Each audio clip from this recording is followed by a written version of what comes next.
Good afternoon. My name is Veronica Givens.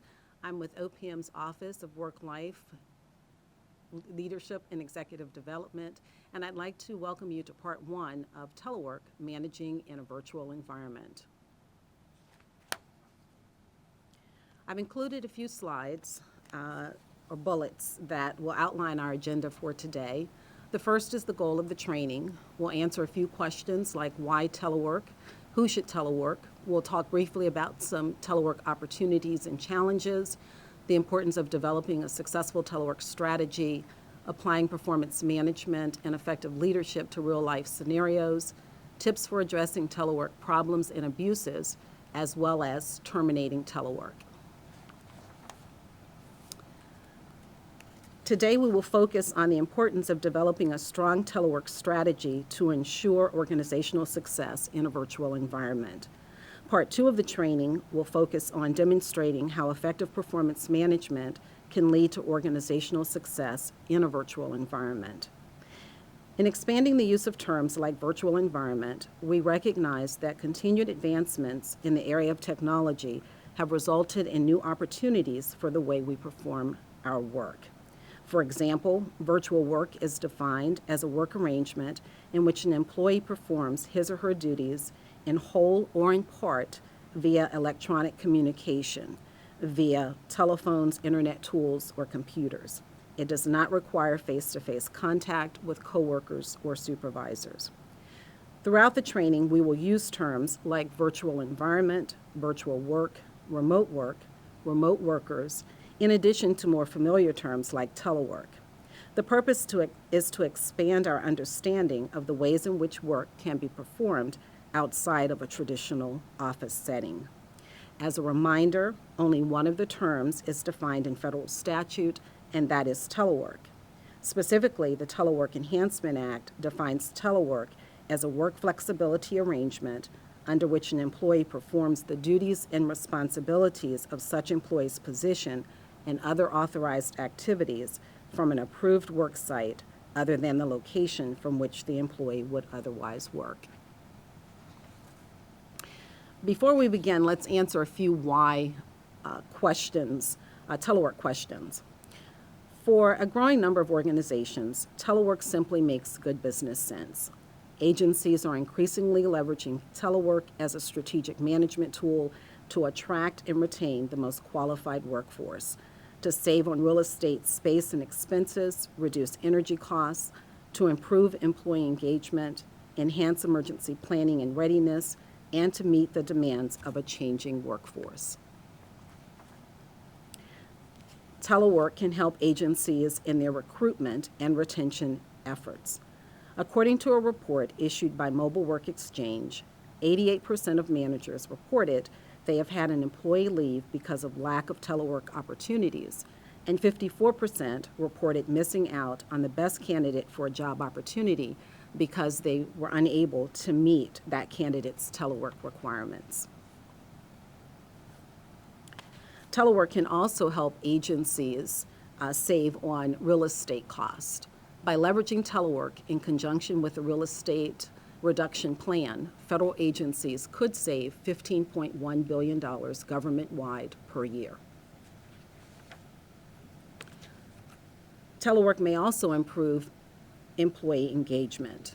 Research shows that employees who spend at least some time working remotely are more likely to be engaged in their jobs than those who never work remotely.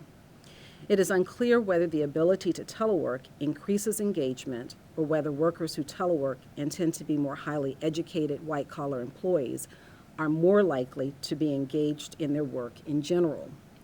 Regardless of the causality, Gallup research has consistently demonstrated that companies with a more engaged workforce typically do better in a variety of business outcomes, including productivity and customer engagement. We can also use the Federal Employees Viewpoint Survey as a tool to measure telework and engagement for the federal government. Here is an example of how you can use the FEVS to look at the association between work-life supports and outcomes that are valuable to your agency. The blue bars show the percent of positive responses for teleworkers while the red bars show the percent of positive responses for employees who don't telework due to a barrier. For the overall engagement index, as well as the three sub-indices, teleworkers consistently have higher levels of engagement than employees who face barriers to telework. Obviously, we can't say for certain that telework drives these differences, but from a theoretical standpoint, programs that facilitate things like autonomy, work-life integration, and ability to work in preferred conditions can have a real impact on people. These programs also signal things like trust and organizational support for employees, which employees recognize and reward with their commitment and performance. Telework can help agencies in their emergency planning efforts. According to one estimate, the federal government would gain $60 million in additional productivity per day if it were able to maintain 100% of agency operations during an unscheduled leave, unscheduled telework day. During the 2013-2014 DC snow season, that equated to about $300 million in additional savings. Telework can help agencies meet the demands of a changing workforce. In the federal government, where financial rewards are tough to come by, telework is an increasingly important performance incentive. Additionally, even though it may be hard for the government to compete with the monetary compensation that highly skilled employees can get in other sectors, by offering flexibilities like telework, we are offering a different form of compensation. In fact, research shows that employees do view flexibility as a form of compensation and are often willing to trade off other forms of compensation, such as pay, in favor of greater flexibility. Here we see telework data from the 2016 Telework Report to Congress. Here we see that 31% of employees reported teleworking. About 13% chose not to telework, and 56% did not telework due to a barrier. The most common barrier is having to be physically present on the job, about 32% of employees. The least common barrier include technical issues, about 5% of employees. But it's worth noting that 20% of federal employees say they aren't approved to telework, even though they have the kind of job where they could. The results suggest we may still have work to do in the area of expanding the use of telework as a workplace flexibility, especially for this group of employees.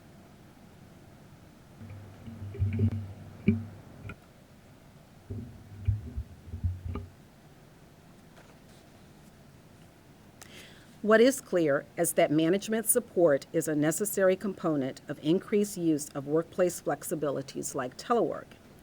In addition to program-specific questions, the FEVS asked 2 questions related to leadership support for work life. Results from 2016 show that the large majority, 82% of employees, agree or strongly agree that their supervisor supports their need to balance work and other life issues.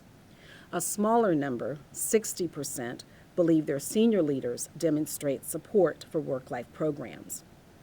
A lot of research shows that leadership support is critical for successful programs. Senior leaders set the tone and priorities for the organization.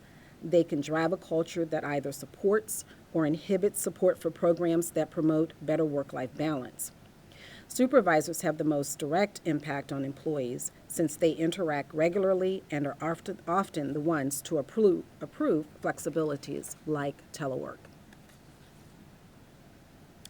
Given the role that supervisors play in approving flexibilities like telework, here are some of the positive outcomes of telework that you can anticipate. Increased productivity, recruitment and retention, increased employee engagement, more employee job satisfaction, and reduced absenteeism, just to name a few. On the next slide, our next slide addresses the question of who should telework. Having the right candidate to telework will help to ensure telework program success. The right candidate is an employee who is self-directed, fully successful performance rating, requires minimal supervision, and works independently. It should be noted that any management decisions regarding telework eligibility and participation should focus on effective performance management and accountability measurement principles that are clearly addressed in the employee's performance plan. As mentioned previously, telework offers a number of benefits for organizations, managers, and employees. The charts on the next two slides demonstrate some of the key benefits for each group. Across the board, we see positive outcomes for all three groups, including increased employee morale, increased job satisfaction, increased productivity, increased worker loyalty, improved work-life balance, just to name a few.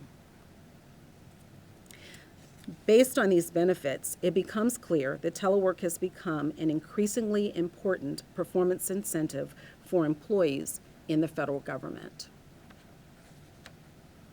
So what are some of the challenges associated with expanding telework opportunities? Some of the lingering barriers to advancement of telework that are somewhat unique to the federal government include the view that it's a fad. Many feel it is easier to simply wait until the next administration or a change in priority versus allowing employees to telework.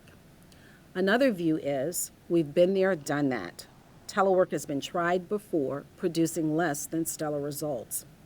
Sadly, both of these are valid tactics which have historically resulted in an on-again, off-again focus on telework in the federal government. For managers with this view, it is important to remember that the requirements of the Telework Enhancement Act are now part of Title V United States Code, and unless it is repealed by Congress, telework is not likely to go anywhere anytime soon. Now that we have explored some of the barriers to telework that are unique to the federal government, let's now look at some of the key organizational challenges. For many organizations, management resistance, culture, nature of the position, and security continue to top the list of key barriers to expansion of telework programs in the federal government. For managers, key barriers include trust, concerns about certifying time and attendance, conduct and accountability, employee availability, and office coverage. As you look at this list, I want you to think about some of your key concerns. I should also note that Part 2 of the training will explore a lot of these issues in more depth. There are also a number of challenges for employees. It is important to recognize that employees share a lot of the same concerns as managers when it comes to telework, especially employees who don't telework. For example, in the area of trust, a key ingredient to the success of a telework arrangement is trust that one's coworkers will fulfill their obligations and behave in a consistent and predictable manner. For employees who telework, the ability to strike the right balance between work and personal lives is sometimes a struggle. As a manager, it's important to keep tabs on your remote workers to ensure they avoid burnout. Coworker customer impact. Teleworkers must be careful to ensure that telework is seamless for both internal and external communications. Effective time management. This becomes even more important in a virtual work environment where employees don't have the benefit of normal hallway conversations, networking, and daily stimulation of a traditional office environment to keep them on track. Isolationism. This is more relevant for employees who engage in more full-time or remote work arrangements. Some level of social interaction with supervisors and coworkers is essential in all jobs. Without it, employees may feel isolated and out of the loop with respect to crucial communications and contact with decision makers who can make or break their careers. Fostering a telework-friendly environment will help address this concern. In this section, we'll touch on the key steps for developing a successful telework strategy. They include Telework Basics, effective leadership, building an environment of trust, building trust among the team, and establishing team norms for effective communication. Step 1. It's important for you to know your agency telework policy. The Telework Enhancement Act required federal agencies to establish a policy that authorizes employees to telework. The agency telework policy outlines the parameters and general policies for telework for your agency. Step 2, know your telework coordinator. Your telework coordinator normally handles the day-to-day operations of the agency telework program and is typically the point of contact for managers and employees regarding questions about the agency telework policy. Step 3, establish a telework agreement that clearly outlines expectations. The telework agreement should be developed jointly between the manager and employee and should outline the terms, conditions, and expectations for employees when teleworking. Again, decisions about telework eligibility and participation should focus on effective performance management and accountability principles that are clearly outlined in the employee's performance plan. Good communication and leadership skills provide a solid foundation for an effective telework program and are essential in a virtual environment. In this section, we will briefly discuss the importance of effective leadership skills. An important question for you to ask as a manager is, do you have the right stuff? Some key ingredients for effective leadership in a virtual environment include being upfront and leading by positive example. Research shows that managers who telework are more likely to support it because teleworking helps them overcome their fears about telework.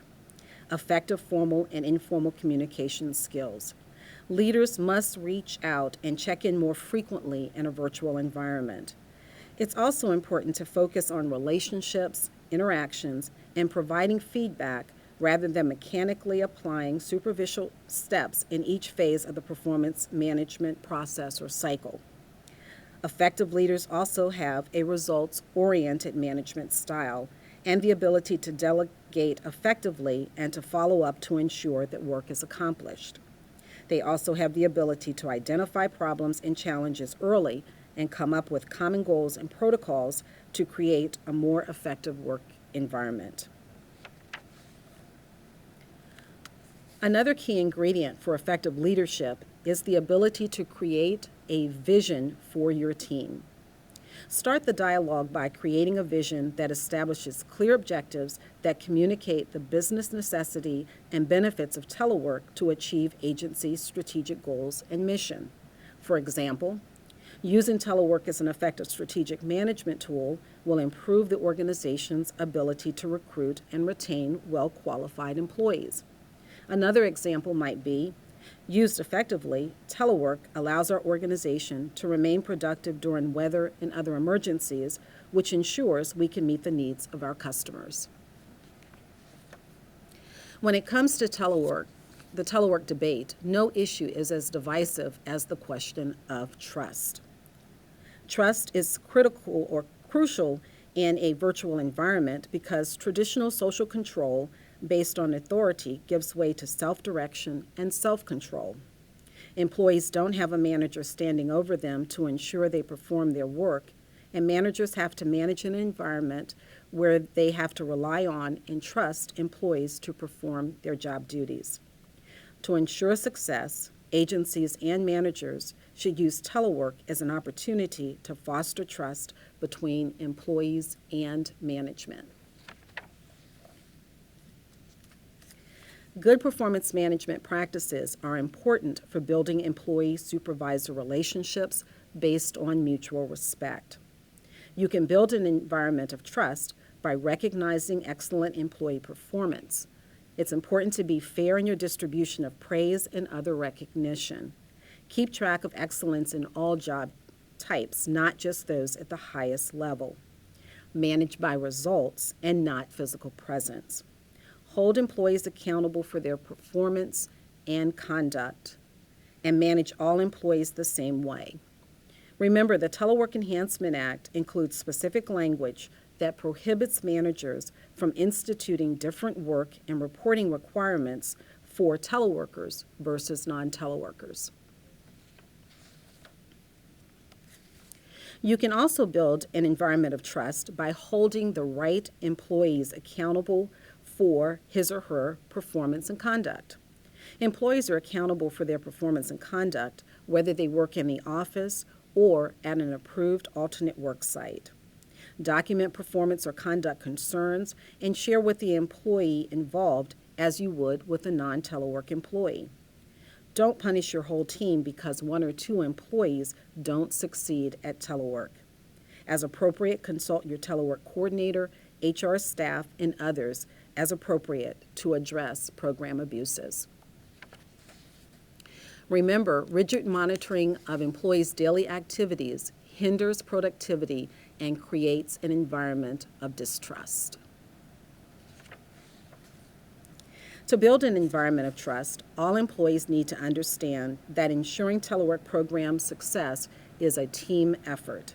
It is crucial to maintain the enthusiasm, commitment, and engagement of all team members. It is every team member's responsibility to monitor and evaluate the team's progress to ensure successful telework programs. Building trust among the team is also a necessary component to ensure telework program success. A key ingredient to the success of virtual work arrangements is trust that one's coworkers will fulfill their obligations and behave predictably. In the area of building trust among the team, teleworkers have an important role to play. They should be available and responsive, keep a high profile, do their best work, complete work assignments on time, pitch in to help when needed, volunteer for projects, work independently without the need for close supervision, and keep supervisors and coworkers informed about the status of projects pending and completed. Our partners at GSA have wonderful telework tools for managers. In their tool, Telework as a Team Sport, one suggestion is to look at telework from the perspective of the team instead of as an individual employee request. Managers are encouraged to look at telework schedules and to integrate a business approach and system that takes into account schedules that are right for everyone. This may improve inter- and intra-group connectivity, performance, and foster a sense of community. Another important step in the process for building a successful telework strategy is to establish organizational norms and protocols to reach consensus on what teleworking as a team looks like for your environment and your office. It's important to have a common understanding of the rules of engagement. What I mean by rules of engagement in this context is the understanding that we already have a whole superstructure of norms and expectations around what is and is not acceptable behavior in the workplace. All we need to do is simply apply these same rules with a few appropriate modifications to a telework environment. Including your entire team in establishing team norms and protocols will help build consensus and help you resolve challenges that might arise around telework. Start with some core questions. How will you connect with each other? How will you use technology effectively? How will you accomplish intra- and intergroup coordination? How will you create a sense of workplace for your offsite workers? How will you create visibility and opportunity for remote workers? How will you meet mission and organizational goals in a virtual environment? And how will you manage customer expectations and stay connected? As mentioned previously, it's important to reach broad consensus regarding what teleworking as a team looks like for your organization. Include your entire team in the development of office norms and protocols to help define team work processes, set performance standards, and establish expectations for coworkers, customers, and stakeholders. As it relates to communicating with teleworkers in a virtual environment, decide as a group the appropriate way to reach teleworkers, for example, by telephone, email, or other tools. If you have the capability to do video conferencing, when is it appropriate to use that technology? What is the appropriate response time if teleworkers are not immediately available? In deciding an appropriate response time, Consider what is the expectation for office staff. Again, we already have established norms and expectations of what is acceptable behavior in the workplace. All you have to do is apply the same expectations to the telework or virtual environment. Begin with some ground rules so that everyone is on the same page. Everyone may benefit from learning new communication skills to prevent virtual team members from feeling isolated and not part of the larger group. All team members should understand what is expected during each form of communication. For example, in a virtual environment, you may want to encourage your team to avoid relying solely on email, which is a one-way communication.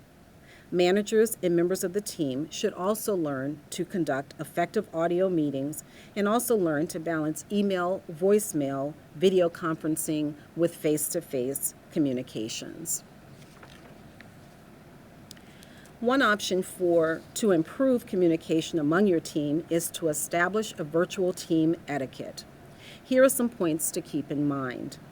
When scheduling a meeting, set up a conference line so that coworkers always have the option to participate remotely. Share meeting documents ahead of time. Alternatively, consider hosting a web meeting so you can display information for remote participants to see in real time. Make it a habit of stating your name when you speak to help avoid confusion about who is talking. Encourage all meeting participants to do the same. When appropriate, create a visual reminder that remote team members are on the line. Until you get used to the idea, you might consider placing a visual name tag for the remote worker on the table as a reminder to others. Encourage participation from remote participants. Remember, people sitting on the other end of the phone have no way of signaling to the group that they'd like to speak. Manage engagement. Encourage remote workers to lead portions of the call. Also, stop occasionally to check in with remote workers to ensure they are keeping up with everything being discussed.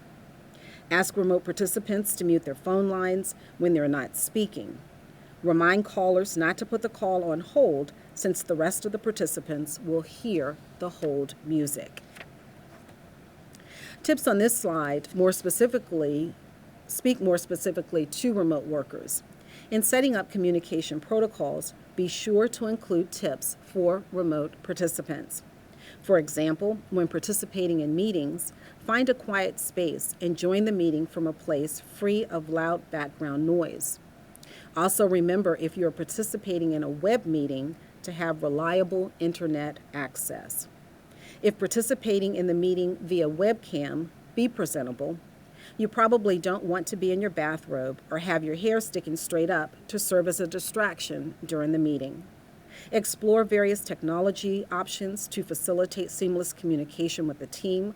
For example, Microsoft Link is an option that allows you to stay connected with your colleagues using instant messaging, audio, and video. When not speaking, get in the habit of putting your phone on mute to minimize background noise. Be aware that laptop microphones, headsets, and cell phones can introduce echo or audio issues that can cause distractions. It's important to be fully engaged in the meeting, avoid multitasking or reading and responding to emails. If you have something to contribute or missed something that someone said, be sure to speak up. Remember that meeting participants can't read body language and have no way of knowing you have something to say. All employees should keep their calendar up to date to avoid confusion and breakdown in communication. This will also help if there is a need for an impromptu meeting. As mentioned, it's important to set clear guidelines for staying connected to the office. For example, you may also want to establish a rule requiring all team members to be available by phone during certain hours to facilitate easier communication between office staff and remote workers, particularly if different time zones are involved. Finally, it's important to periodically review your office norms and protocols and make adjustments as appropriate. In this section, we will address a few real-life telework scenarios that managers face on a daily basis and offer some possible solutions. Scenario 1. Tom recently began teleworking. Even though he is new to telework, he seems to always have computer crashes and other crises on his telework days. First step. It's important to determine if this is an equipment problem or a performance issue. As a manager, this will require that you investigate, ask questions, and take appropriate action. For telework to be effective, the computer systems and procedures that help employees securely connect to the office and to outside parties need to be correctly in place. Work with your IT support staff to ensure that employees have the technology and equipment support they need to perform their jobs. What happens when you resolve problems associated with technology and equipment, but the employee continues to experience challenges that only present on telework days? Once you've resolved problems associated with telework technology and equipment, but the employee's challenges continue, approach it the same way you would any other supervisory situation. Hold the employee accountable for his or her performance and conduct. Document your concerns about performance or conduct and share with the employee involved. If appropriate, suspend or terminate the telework agreement. If necessary, involve your telework coordinator, HR staff, and others as appropriate. Scenario number 2. Michael's email autoresponder states, "I am teleworking today and will respond to your email when I return on Friday." You also notice that his email signature line provides different phone numbers for different days of the week. It is important to remember that a telework day is an official work day and should not be confused with a vacation day.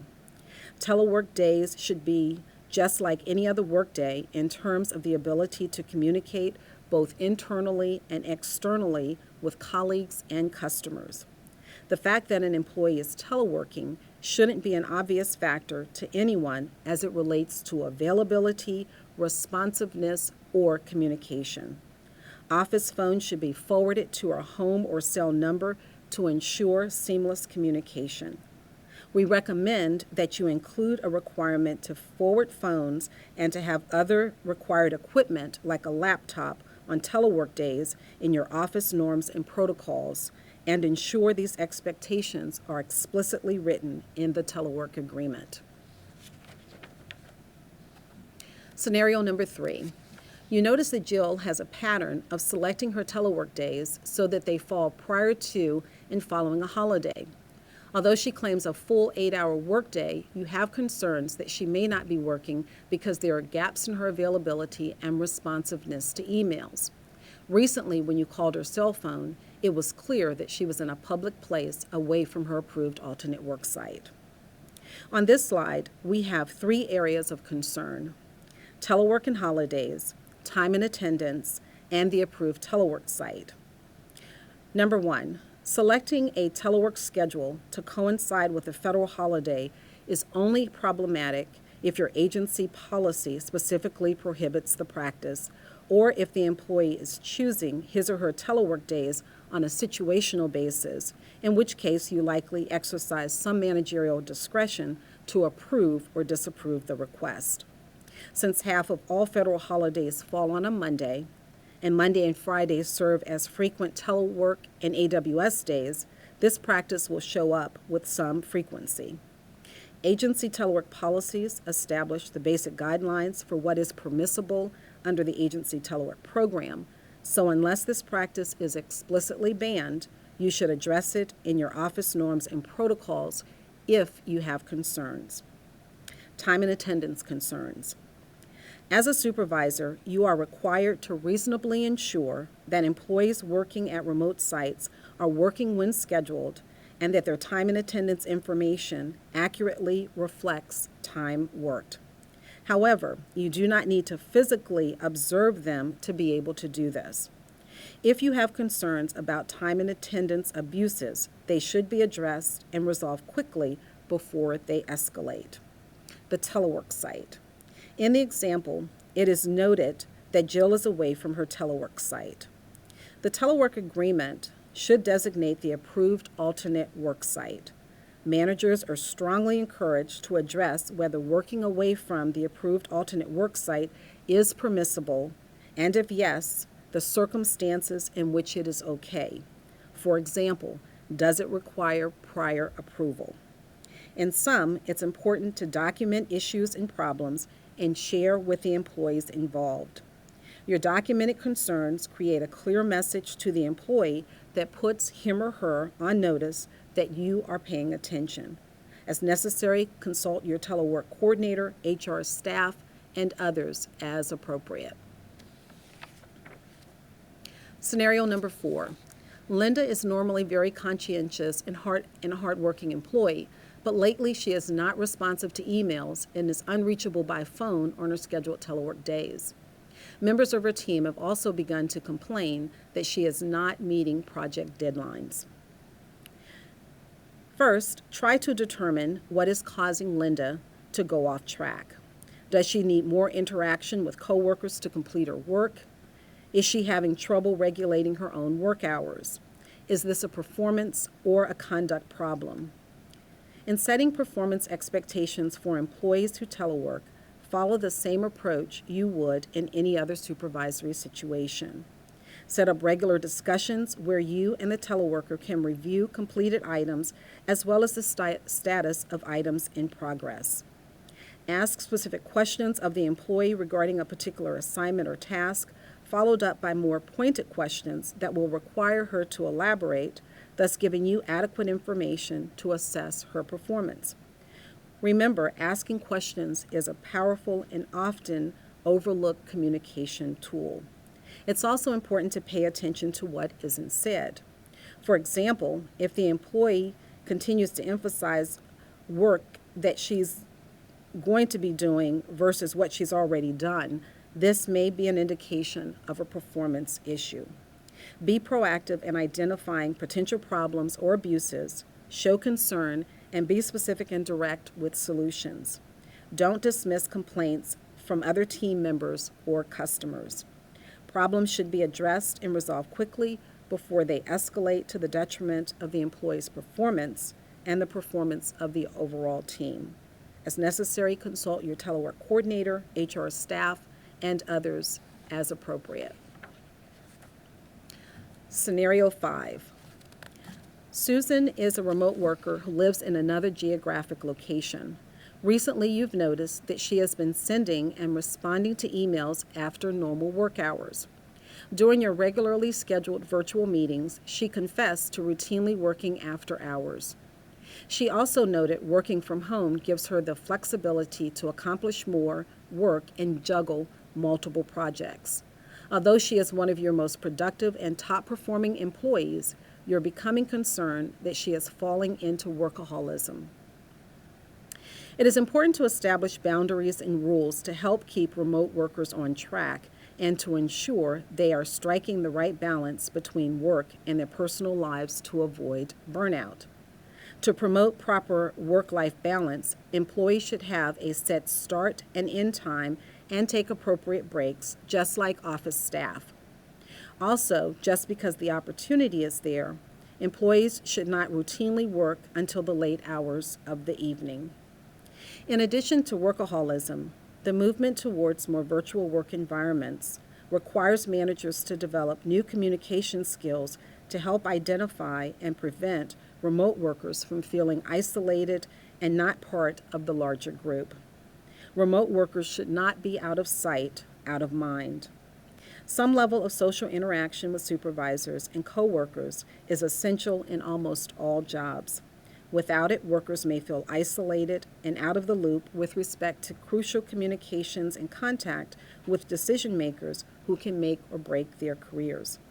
By successfully fostering a telework-friendly culture, employees should not have to feel like they're losing touch with their bosses and coworkers. If possible, you should periodically bring remote workers into the office to further promote and foster a sense of community and team. Scenario 6. Billy calls 30 minutes prior to his scheduled workday to say he is not feeling well and will be teleworking instead of coming into the office. This question comes up frequently. Is it appropriate for an employee who says he or she is sick to use telework versus sick leave? The answer to this question will depend in large part on the requirements of your agency telework policy and the circumstances of the request. Generally, telework is not a substitute for sick leave, nor should it be an expectation for an employee who is sick. However, unless this practice is explicitly banned in policy, the discretion to grant or deny a request to use telework in lieu of sick leave will likely fall to you as the manager. So let's briefly explore sick leave versus telework. Generally, sick leave may be used for medical, dental appointments. If the employee is incapacitated by a physical or mental illness, injury, pregnancy, or childbirth, if a healthcare provider has determined that an employee has been exposed to a communicable disease that puts others at risk. Depending on the facts and circumstances, telework can be used in tandem with sick leave to address each of these categories. For example, telework is frequently used by employees following medical appointments.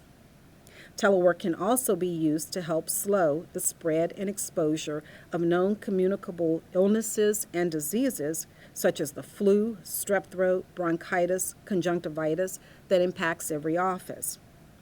Obviously, telework is not always an appropriate response to illness. For example, an employee with a temp of 104 is not likely to be very productive. But an employee who has a little swelling or discomfort following a dental procedure may feel fully capable of working. Communication is key. Managers should engage their employees in a dialogue so that they have an understanding of the need and appropriateness of the request to telework. In sum, this is a gray area for a number of managers and is best addressed in office norms and protocols. I've also included some tips for evaluating and approving situational telework requests in the next few slides. When considering requests for situational telework, it's important to establish clear boundaries and rules for your team. Determine what your organization's policy will be regarding requests for telework on a non-telework day. For example, what, if any, advance notice is required? And if it is required, what is the necessary time frame? How should the employee communicate such request? For example, are employees required to call, or will email suffice? Generally, agencies delegate the responsibility to approve or disapprove telework requests to the individual manager. It's important that you exercise appropriate managerial control over your organization and staff. Remember that telework is not an employee right or entitlement, and no employee should feel a sense of entitlement to dictate changes to his or her schedule without management consent. Again, communication is key. Managers should engage their employees in a dialogue to ensure a complete and accurate understanding of the need and appropriateness of the requests to telework. Avoid one-size-fits-all solutions. Consider the employee's needs in developing policies and approving requests. The most important requirement is to apply the rules equitably and consistently. Making transparent and supported decisions gives employees the confidence that you are acting fairly and not playing favorites. If you have concerns that an employee is abusing the privilege of telework by always calling in at the last minute, document performance or conduct concerns and share with the employees involved. Consult your telework coordinator, HR staff, and others as appropriate. It's important to act promptly, properly, and decisively to solve problems. If you ignore the problem, it usually gets worse. Also, ignoring an obvious problem does not benefit the organization or anyone else. In the next few slides, we'll explore what to do if telework does not work out. Since it's not possible to monitor employees' actions every minute of every day, especially in a virtual environment, when is it appropriate to suspend or terminate an employee's telework agreement? There are 4 broad categories that will assist a manager in determining when it might be appropriate to suspend or terminate a telework agreement. The first is for conduct. An employee fails to adhere to the terms and conditions of the telework agreement and/or the agency telework policy. This may also include failure to abide by the protocols and norms established by your team for telework. Secondly, for performance, the employee falls below the fully successful level or negatively impacts the performance of the work group. Next is for organizational needs. Telework no longer meets the organizational needs. And finally, at the request of the employee. When making the decision to suspend or terminate a telework arrangement, things to consider include telework is not an employee right or entitlement. Contrary to popular belief, the Telework Enhancement Act does not mandate telework. It simply mandates that agencies have a telework policy in place that authorizes employees to telework. It's also important to recognize that telework in and of itself does not create management problems, but it can certainly highlight existing problems. If you have concerns about an employee's performance or conduct, it's important to be proactive about identifying and addressing problems so they don't escalate. It's also important to hold the right employees accountable for their performance and conduct. Don't punish the entire staff for the abuses of a few. As a manager, you must be prepared to enforce your agency telework policy. Having a clear understanding of that policy will help you make informed decisions about ensuring program compliance and success. It helps if you can point to a guideline in the policy and procedures to back up your actions. Address concerns about program abuses with your telework coordinator, HR, and others as appropriate. If you make the decision to terminate the telework agreement, keep in mind that telework termination should be based on sound business reasons and performance decisions. Be fair and consistent, making sure that your decisions are transparent and supported by agency policies and rules. This way, your team has confidence that you are not playing favorites. Terminations should also be in writing and timely. Follow applicable collective bargaining agreements or the agency grievance procedures. Be able to demonstrate that telework directly and negatively impacts the employee's performance and/or the performance of the group. The Telework Enhancement Act makes it clear that telework should not diminish an employee's performance or agency operations. This concludes part 1 of the training, Telework Managing in a Virtual Environment. Key takeaways include the importance of building the right team, utilizing effective leadership skills, building an environment of trust, and making adjustments, including terminating telework agreements when necessary. Part 2 of the training is scheduled for November 3rd and will focus on demonstrating how effective performance management can lead to organizational success in a virtual environment.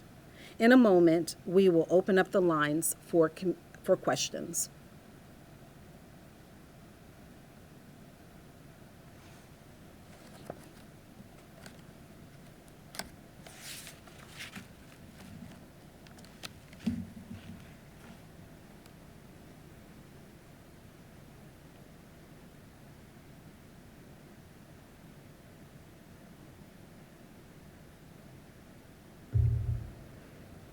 At this time, we do not have any questions in the box. Please remember to send in your questions to teleworkquestion@opm.gov.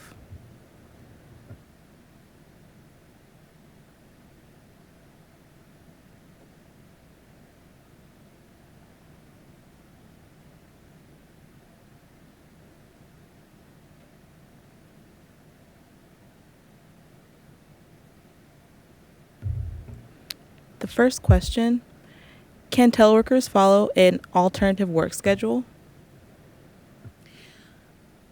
The question is, can teleworkers also have an AWS day? That's a question that comes into OPM frequently. And the only thing that I can say is there is actually no statutory prohibition against a teleworker also being able to take advantage of alternative work schedules. It would really depend on your agency policy. So unless there is a specific prohibition in your agency policy, there is nothing in statute that disallows it.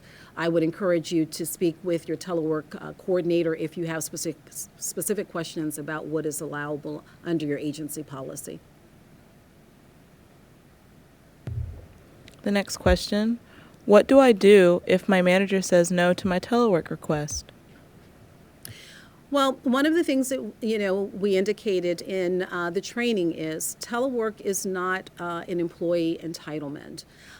If you have concerns, if you've been deemed eligible, yet your employee has said, your manager has said no, one of the things that we would encourage you to do is to have a conversation with them and find out, what their specific concerns may be. Another thing is, be clear about what your agency policy says. If you have concerns, have a conversation with your telework coordinator and see if you can work together to come up with a possible solution.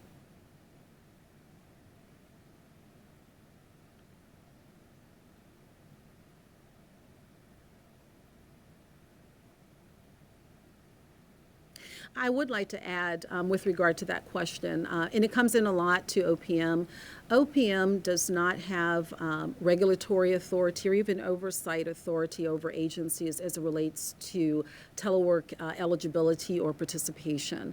The Telework Enhancement Act specifically gave that authority to each agency to make decisions about telework eligibility based on their mission and the unique needs of that agency.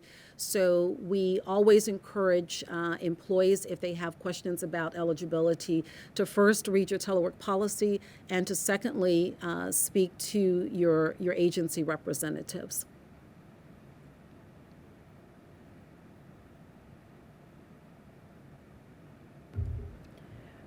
Where can I direct my employees for more information about telework?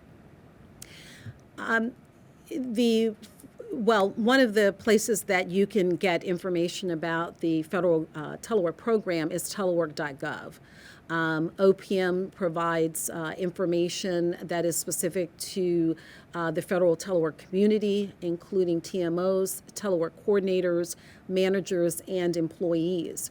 If an employee has specific questions about their agency policy, the first thing is to read your agency policy, and if you have questions that are specific to your agency, direct those to your telework coordinator.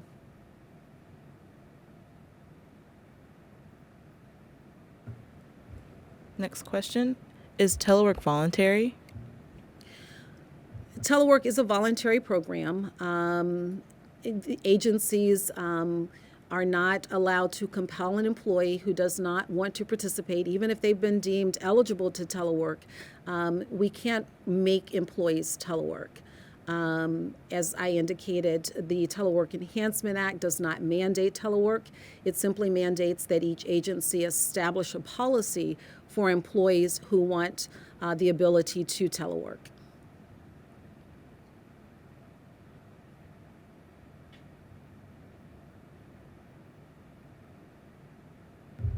We currently have no questions in the box. Remember to email your questions to teleworkquestion@opm.gov. Just a few more moments.